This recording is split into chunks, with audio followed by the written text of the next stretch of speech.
Welcome to How to Pronounce.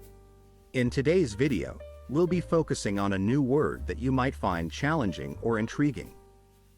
So without further ado, let's dive into today's word.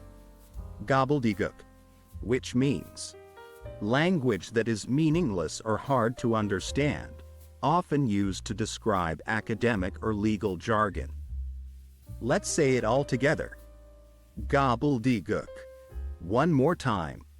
Gobbledygook. Now let's split the word into syllables and then pronounce each syllable one by one. Gob, L, D, gook. Thank you for joining us on this adventure in pronunciation. Remember, language is a journey, not a destination. Keep exploring, experimenting, and expanding your linguistic horizons. We'll see you next time.